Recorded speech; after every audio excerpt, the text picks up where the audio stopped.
Salut, c'est Rock Bodo, l'artiste premium. Maman est présente chez quoi, lobby?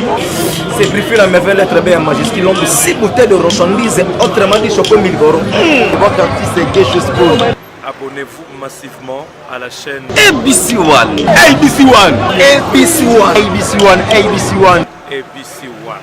ABC One number one. Site internet, il y a solo. Information à vos amis. Suivez tous les news sportifs, artistiques, actualités. Tous les artistes les gars. L'information est vraie et originale et l'occultate. Pas de rumeur, on dit que le rumeur pousse les informations. Non, ah vous allez m'en solo. So, na ABC One, ne zappez pas. Donc, awa, bamakama bien, ya kitok. Et zappena donc, l'artiste Nabino, Zablonto, Koti, au télénu. Hein, dans au télénu. Koti Nakati, Somo. ABC One, vous s'abonnez bien tout. Chaîne YouTube qui image est son est est-ce que vous comprenez mon lobby? Venez nombreux vous abonner. Abonnez-vous massivement. ABC One, ABC1. ABC One, ma solo de Kuna. Yamone Makam. Donc, comprenez, dans le but ABC One. Préfère la merveille à s'abonner. Pour Nayoka son ABC One. Top. Dans le but ABC One. I loving you. ABC One. TikTok. Tokos. Thank you. Bonjour chers internautes, boka mwate meta na ABC One, veut dire mon pépé asika. Mais Hervé na bino nyonso, c'est un nouveau numéro ya 2018. En tout cas na bino nyonso borata ki biso, bonne année, bonne fête na bino nyonso. En tout cas ba msusu ba feta ki, ba msusu ba feta kité. Na yango biso to yeko fêter na biso na fondation les enfants d'abord, oza orphelinat et kamba mi la maman moko mté malamu de la place. Awa ndé bo mona na bili na simaba na bazali tout consort na aide ya ba image kitoko notre cordon Jérimboulou, hein, balobi koko na bangwa robo ya enani. Sans plus tarder, naza déjà invité dans sur ces plateaux. Boko découvrir nini to lobela awa ndetoye poto longo banda toye ti awa na orphelinat les enfants d'abord. Toko découvrir to ko sala nini pona nini tozo kende wape tozo lukani. Sans plus tarder na pesi bonjour na maman na ngaza mpandi.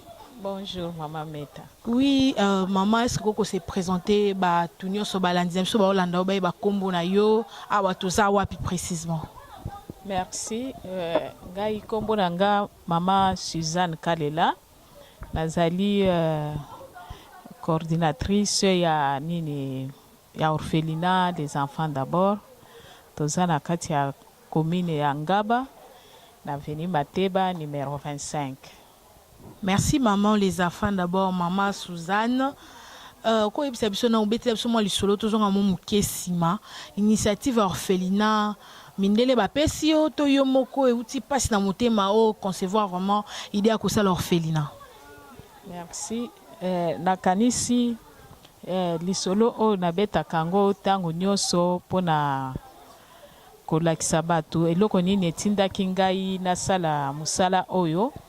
Nalobaka souvent que orphelinat oyo ezali expression ya vie na ngai nde sala que un jour na koma na niveau ya kozala pe na orphelinat ngai na tango nazalaki kokola nazalaki pe elenge lokwa neti bino nazwaka chance ya kobala tango nabali nazwaka mabota te nakangisamaka likolo ya kozanga mabota nazali parmi ya basi oyo tango wana bazalaka tante pona kokende koyiba ta mwana pona kokende kolakisa ke mwana oyo naboti yeyo ese komelanga na kati ya vie na ngai papa na ngai aza na nsima wana ayebi likambo wana alors lokwa nzambe aza nzambe tango naye kobala pour la deuxième fois nde nzambe aye kopesa ngai pe opportunité ya kozwa mabota alors eloko wana etikalanga mingi na kati ya motema na nga raison pour laquelle nalinga komona te bisika mwana azali kokelela to azana pasi na lukaka beaucoup plus kosunga donc maman Suzanne le bozana bana na yo Oui, oui. Oyo boti mais ozotala susu likambo bano babwaka. C'est ça. En tout cas nzamba kozanga te ko pambola on to kene mulai penza te but na biso ezaki to ya ko rendre visite ko mona bana ozana bango vraiment ko ebisa biso to moni bana na sima na yebi ke notre cordon Jerimbula zozo bilili vraiment bano bozo mona na mpandi na ngape bana ozana effectif ya combien d'enfants awa Biso awa tozana effectif ya 42 enfants o tozali ko encadrer na kati ya centre na biso oya suka ya muke na bango auti kokokisa une année na un mois aza wana sikoyo ozwaka bana ngo ndenge nini bango mo bayaka kotikela yo tendo kendaka na ba famille de mini po zwa bana wana te tokendaka na kati ya ba famille te toza na mibeko na kati ya mboka oyo esengeli biso toyeba na kotosa biso ndenge toza boye ata baye kotika mwana na porte ya lupango ke mwana wana babwaki tozwaka te il faut la police aya asala constat na ye apesa biso autorisation pour que tokoka kozwa mwana wana pe ko assister ye po moni makambo eza ebele na sima ya bana alors bana nyonso bomoni ndenge baza wana mwana nyonso aza na dossier na ye na niveau ya affaires sociales aza pe na dossier na ye na niveau ya tribunal pour l'enfant raison pour laquelle même année oyo présidente ya tribunal pour enfants ya RDC ya ville ya Kinshasa ayaki pona koya ko fêter na bana elongo awa. En tout cas maman na moni ba maman misusu balingaka bana baninga te babengaka bango bandoki mwana monso za ba comportement bizarre ko beta ko benga na zana ba démon comment osalaka pour supporter bana ebele boye na moni za na bango bien obanga makambo kindoki te mama tikana sekanano kozala na bana ndenge tozana bango boye motema ya mutu nani ayebi motema mutu akoki koyeba ye azate hein pourquoi tout le temps kaka kindoki eza na kati ya bana ebongo ba mikolo loko neti ndenge tofandi boye nani akoki koyeba motema ya mutu mususu. Moi je me suis toujours dit na musala oyo na salaka na lobaka nzambe ye moko azala liboso po soki kotala état d'âme ya mwana na koyi kozwa te. Je sais que bato balobaka na biso kutu bato tobatelaka bango tozaka pe indexé puisque mutu akoki kondima kofanda na mwana oyo aza na niveau wana aza mutu ya ndenge nini mais biso ntango toyambaka bana toloba na nzambe biso tozwi ye po ete aza ekelamu na yo le reste yo nzambe sa charge nango pona ndimi te ke nzambe akoki kopesa mokumba munene boye akomisa ngai Thomson mpona bango non wana nzambe asalieli bonzambe na ye te. En tout cas abakomisa yo Thomson upa yo zika motema bomama ngai natalaka ndenge baza wana namonaka bango baza bana na ngai bango pe bayebi ke oyo mama na biso voilà. Po sikoyo mokili eboyi yo okutani na mama wana azwi yo sikoyo soki osali mabe okokoma wapi moni Bazabana. Voilà, maman Bazabana. Je dis un grand merci à notre patronne, l'équipe Bango, tout, maman Chantal Ayao. Natangi Kombo donne plaisir. Pour nous avoir un plaisir, il y a maman. Un grand merci Nayo. Au Pessinga espace. Na chaîne Nayo veut dire maman Boboto. Tu continues toujours dans ma solo na biso. Na fondation les enfants d'abord maman on a moni âge na yo epusani vraiment na moni makasi ezo ki na suka osala ndenge nini pona ko entretenir bano baza mikebo osala ba employeur to lukaka batu pona ba aider yo kolambela bango ko sukola bilamba osala ndenge betela biso na lisolo. Oui eza charge moko ya munene ndenge eza wana tout d'abord bandana na tongo ko sukola bango kolatisa bango kopakola bango mafuta tout ça eza charge ya munene na yango tozana ba encadreur o bandima pona kosala musala oyo kutu ba mususu balongwa na musala po balembi kosala bénévolat mais ba difficulté ezali tobundana kaka bongo mais vraiment c'est difficile. Donc on a battu te ba ko aider au moins tango mo boye na musala o vraiment ezana batu o bayaka partiellement au modi lokwa neti ba fête boye okomona mutu aye nani bible lobby lokola baye Bible et lobby, il faut attendre jusqu'à la fin de l'année lisusu pour baloba lisusu que Bible et lobby o azana yango akabera Maman Suzanne wana chrétien bango Bible et lobby ndenge nini baye ko sala quand même geste moko ya bien faut qu'on ndima baninga. Oui, basali geste ya bien mais geste wana ezala kaka mikolo ya ba fête te. Tala lokwa neti sikoyo. Awa tozali ba mususu bazana hôpital. Yebisa ngai nani nakoko benga sikoyo ona koko yebisa ke bana bazana hôpital bazongisi bango quartier ba yebisinga ke ozwaka bambongo ebele eza cop na yo tango ba soutenir yo mbongo wana ko garantir yo pendant 5 ans c'est que ozana mbongo ebele Maman Suzanne. Ya eza pasi omoni musala soki ozosala ngo te omoni lokwa neti bino boye to tango biso tolandaka bino bozoloba na télévision to ata mosusu balakisa babote na bango. Mais kota na kati ya musala wana ndio koyeba ce que ça fait. Na ko inviter bino kaka ko bofanda ne fiske 30 minutes na bana oyo soki bokokoka. En tout cas bana ngonde Maman Suzanne Zolo baza matata bébé regarde ici la télévision. Baluka bo. Ezaka musala bana eska bana bazali ezaka bitumba ko soit na ba gens en tout cas c'est ça. Soki olandi bango osa eloko te. Bible lobi soki osala ka bolamu continuer ko sala bolamu puisque bato a quartier musala na bango ezanini musala na bango ezali ko bebisa ko décourager bato en tout cas so ba décourager o te Maman Suzanne okende liboso ndenge nini en tout cas to landa bango te laissons parler les gens na yebi ke bato belé komona nga na ABC1 notre chaîne ya Maman Chantal Ayao na yebi ke ba ko murmurer ba ko loba na bango azazo ba we ba lobi mbisa landa eskama etulaka kuna ba yebi musala te ande musala ezali en tout cas Maman Suzanne tozozonga mingi na yo to sala ba éloge te mais musala nde lobaka osali combien de temps bando zwi initiative à ko héberger bana na fondation les enfants d'abord ngai est-ce que yo yebi tango Kabila le père akotaka ezalaka na nini na 97 nde na bandaki musala oyo tango ba déplacer de guerre bayaka bakomi awa bato ya Kingasani bakimaka kuna baye bafandi awa na tango bafandi awa nani Croix Rouge de la Belgique azalaki kokende kotala bisika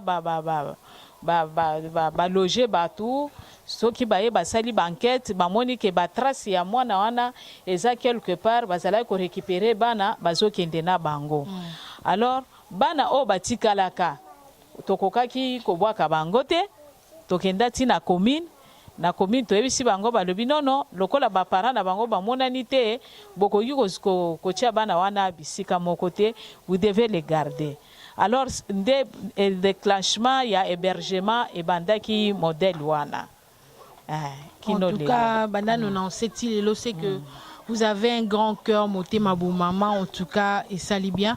Voilà, toko senga na notre cordon Jérimboulou.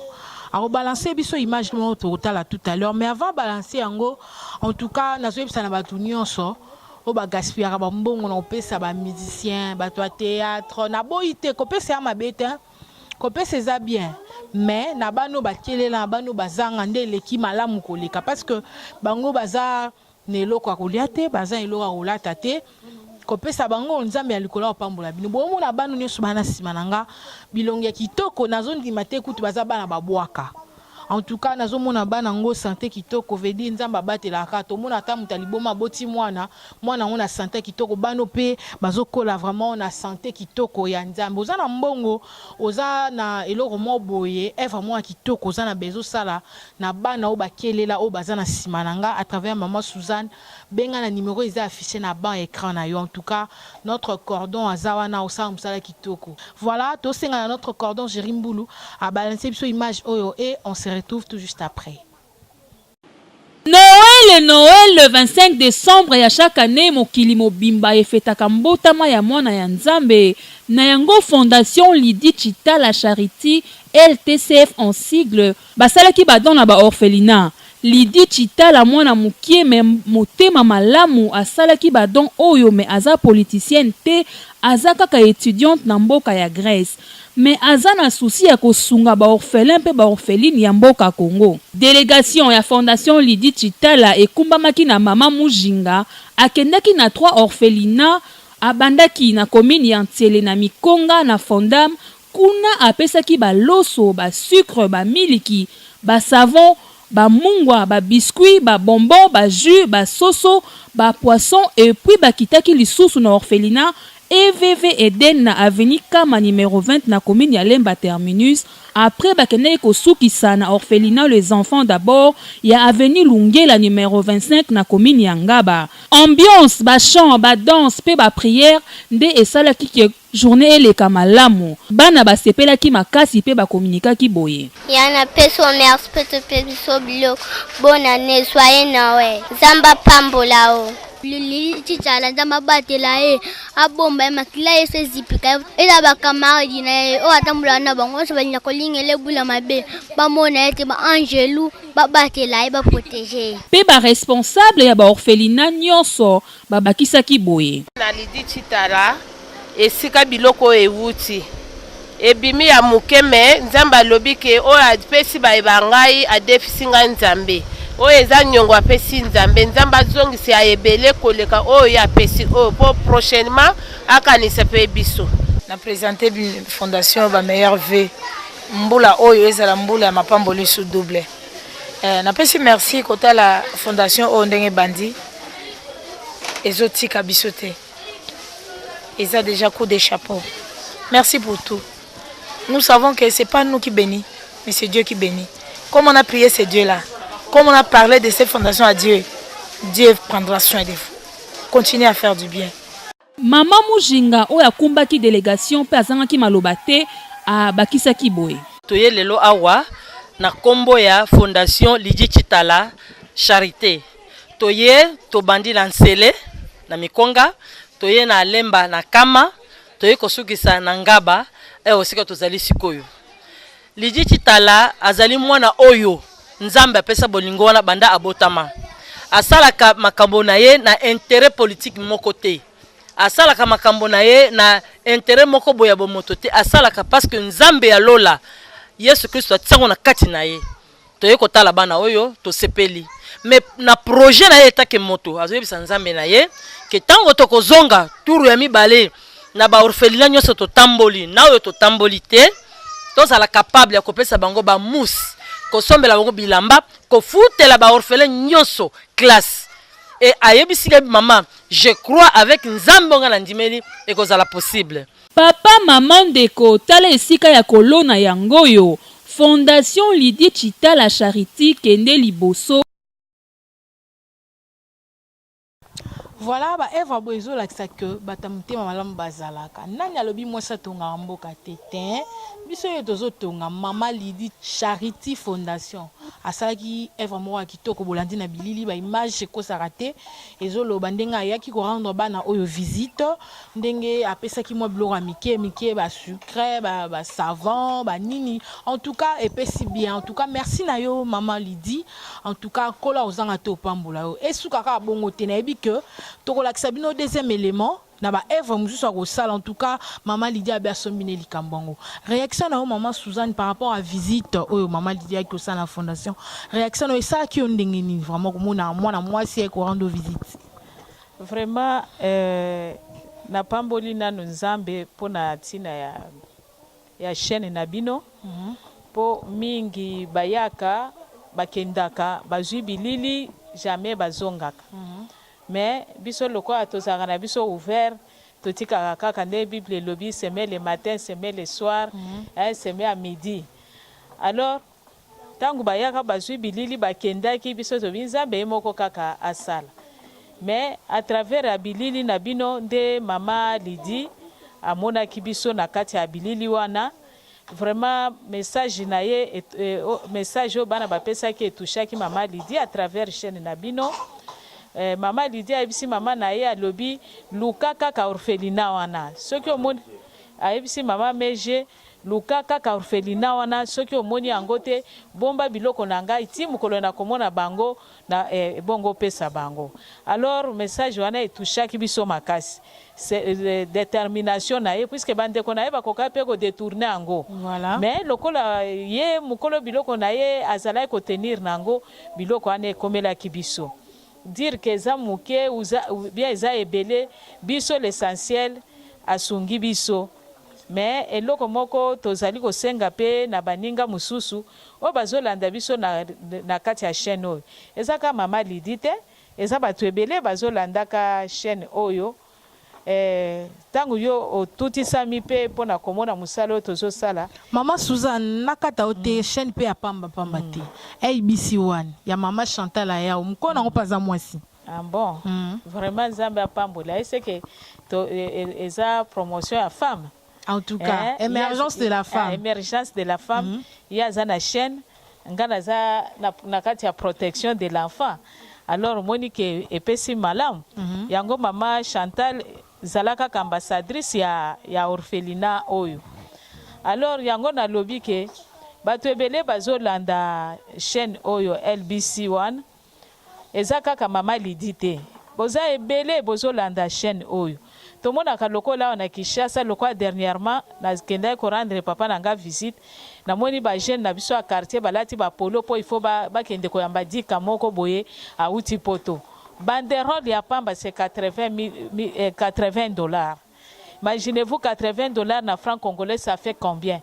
C'est déjà un sac ya maïs o ko yuko somba opesi bana na kati ya orphelinat me bakokende nango bayambi dika pesi mbongo bameli masanga bazwi yango babwaki musala nango pe esili or que pas eza na bana o bazali kokelela ndenge bomoni bango wana batangi classe te puisque Minerval na bango tofutaki te baza awa bancadreur baza non payé bino moko boyebi ke ce n'est pas donné à tout le monde pona kosala bénévolat. Alors yango tozosenga na batu mususu balanda pe exemple ya mama Lydie on aza kopesa mbote nzambe apambola yo nayebi ke oza jeune fille nzambe a pourvoir na ba besoin na yo apeso lisusu ebele akoleka pour que prochainement opesa lisusu koleka wana ata mituka otindeli bisoka. En tout cas balobi mama Lydie balobi mama ya bana nde na lobaka mama ya bana so na bengi mama ya bana sikaza ya bana ya okakola te mama moko te ki azalaka koto alobi boye kota te mama ya bana mama Lydie ozokipe na ekolo te ki ona salisa te mama ya mutema malamu amonika na bilili aye asali ba œuvre pe emonani. En tout cas mama biso to lobaka te ta muso maltraitaka na bana ngo ta muso lokoti bango soki wa tolingi pe bana bango moko baloba vraiment soki bazo appartenir na orphelinat ou en tout cas na benga déjà mwana moko na permission à notre cordon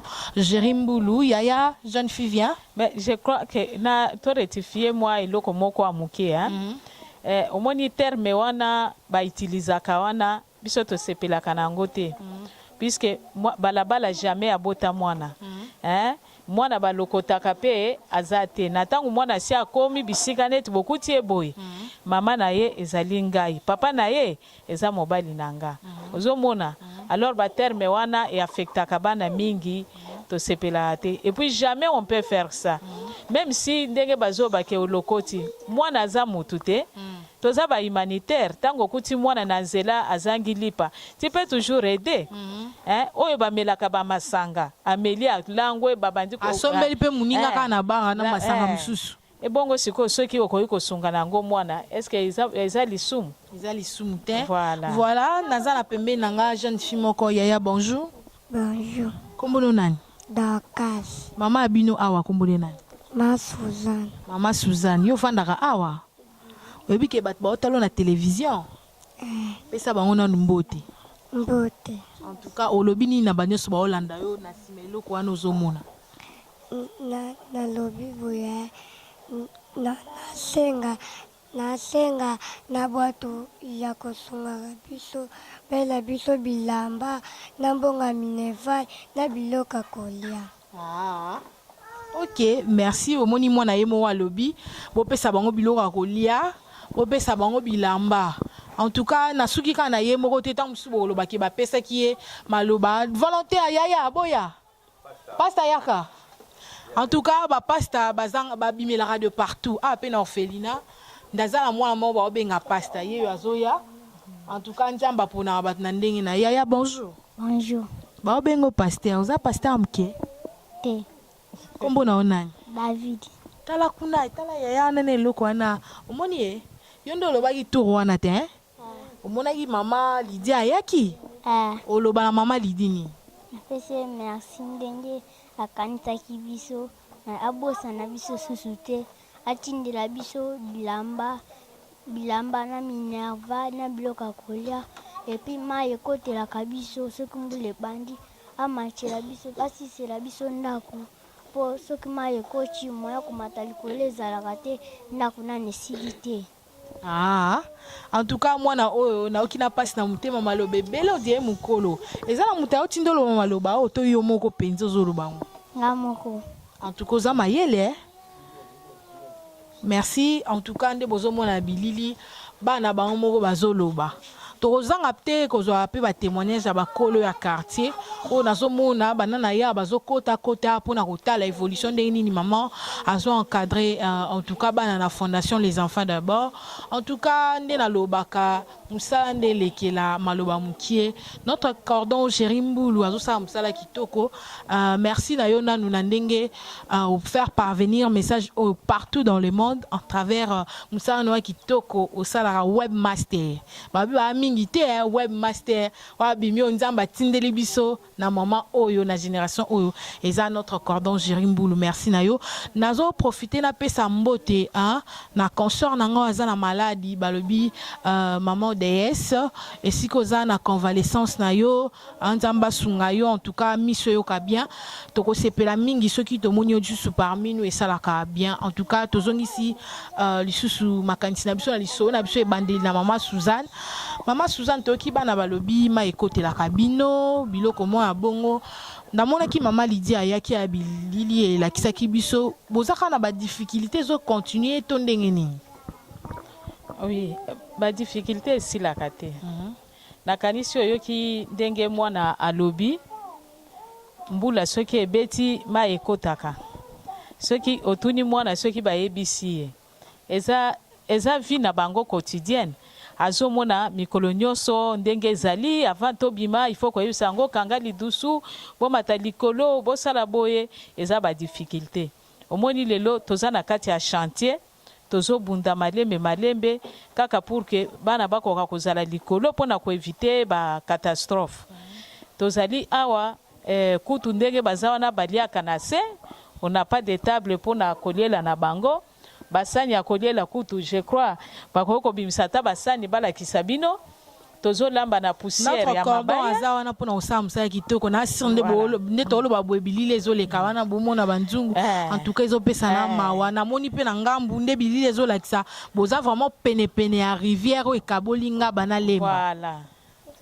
alors toza na badifficulté ebele kolamba tout d'abord eza pasi tokenda kosomba poussière ya mabaya na nini na mombele or que par ntango courant ezali soki toza ata na cuisinière na biso tokoki kolambelaka bana to mpe makanefisi kata cuisinière eza te makala mpe eza te biso awa ata oyeli biso bavivre frais totokisi yango toyiti yango mpo tokausa yango bana babanda kolia congélateur mpe eza te ozomona soki okoti na cuisine na biso otali kutu mawa basani totiaka na mabele toza na difficulté makasi mai kutu biso tozalaki te baye bakateli biso pompe na biso toza na mai te bana bazokende kotoka mai musika epa bavoisin mpo na facture ya 625 000 francs congolais bakateli biso mai prise en charge médicale eza te awa soki nayebi soki elobi nabimisaki basaki misato ya loso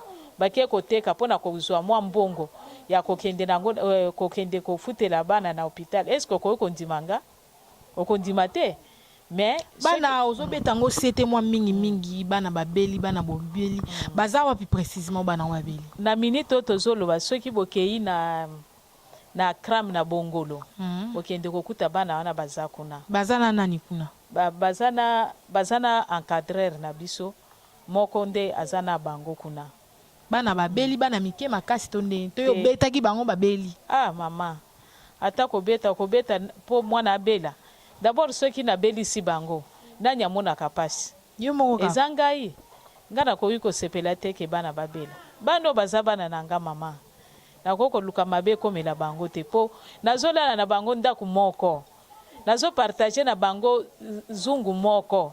Ce qui est rare na kati ya orphelinat mususu kokuta nani responsable azaka musika bana baza musika. Et la bango butu moi ye kuna azate l'essentiel na tongo akei ake kotala bana. Mais moi je vis avec les enfants. Bango ye baza wana bakoye bisayo. Tuna bango kaka soki moko abeli nazala ndeni.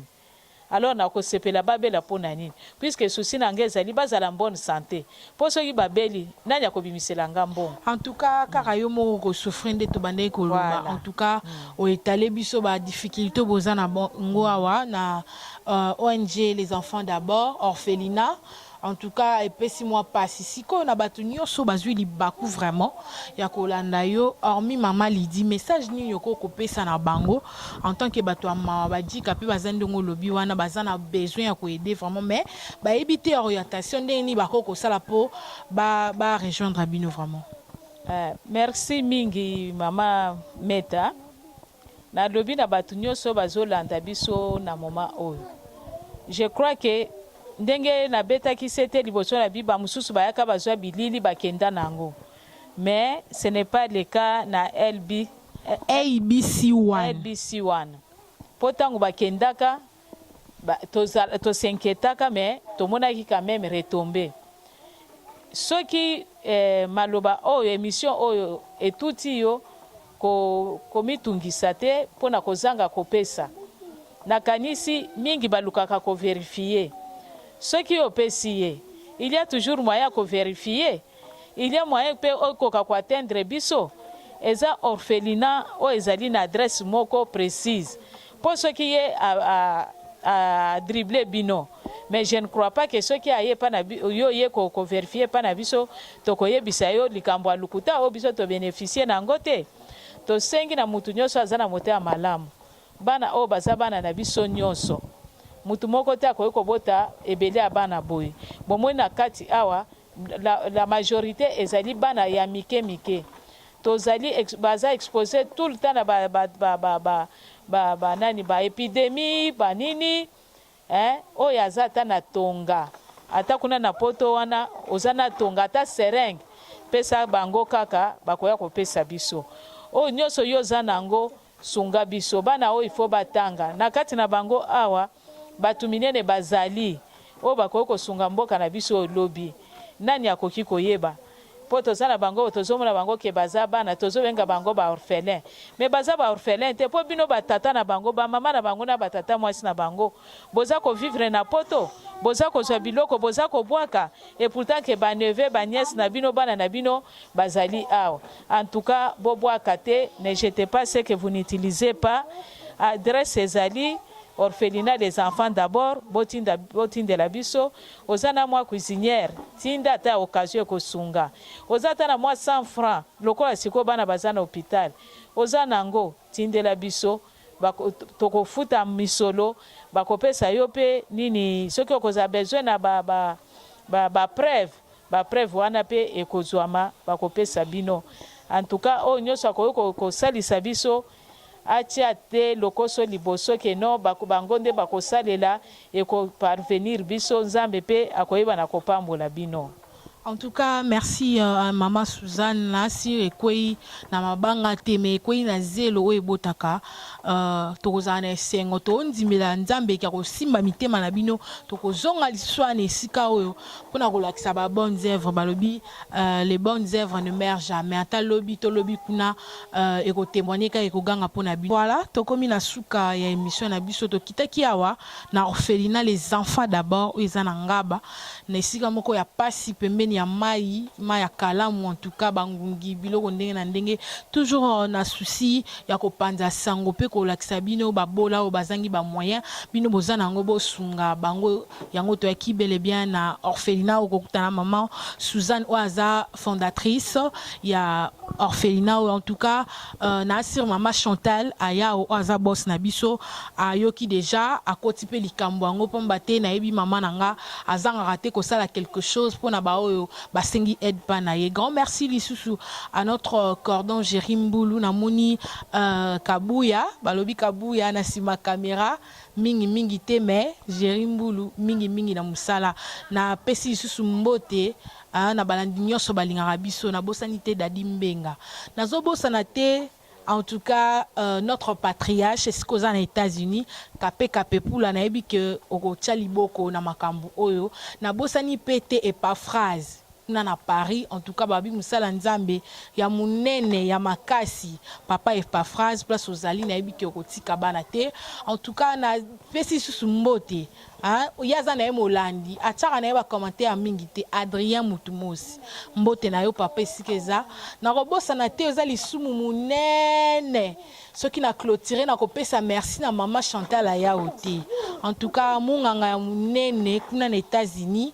Aibi musala ya kochuba tonga ya ko consulter ya ko traiter balobi mère double maman Chantal Ayao. Merci na bino no sobolanda ki biso na moni Alpha Mupandi.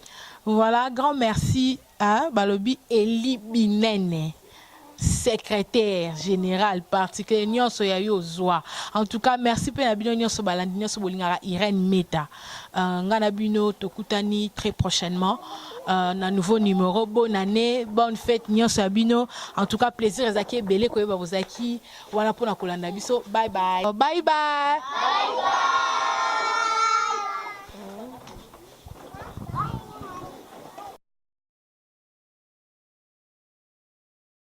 Salut, c'est Rock Bodo, l'artiste premium. Maman et Mazan Tchepa Lobby, c'est préféré la merveille être bien majuscule. L'homme de 6 bouteilles de marchandises, autrement dit Choco 1000 euros. Votre artiste est gay chose pour. Abonnez-vous massivement à la chaîne ABC One. ABC One. ABC One. ABC One. ABC One. ABC One. ABC One number 1. Site internet, il y a solo information à Rosangalati. Suivez tous les news sportifs, artistiques, actualités, tous les artistes les gars. L'information est vraie, originale, il y a le pas de rumeur, on dit que le rumeur pousse les informations. Non, vous allez m'en solo. So, na ABC One, ne zappez pas. Donc, awa, bamakama bien, il y a qui toque. Et zappena donc, l'artiste Nabino, Zablonso, Koti. Au télémi, hein? Dans au télémi, quand on a quatre sommes, ABC One, on s'abonne bien tout. Chaîne YouTube qui image est son est est-ce que vous comprenez mon gars? Venez nombreux, vous abonnez. Abonnez-vous massivement. ABC One, ABC1. ABC One, ma solo de Kuna, Yamone Makam. Tu comprends, dans le but ABC One, préfère la merveille à s'abonner. Pour Nayoka son ABC One, TikTok. Dans le but ABC One, I love you. ABC One, TikTok, Tokos.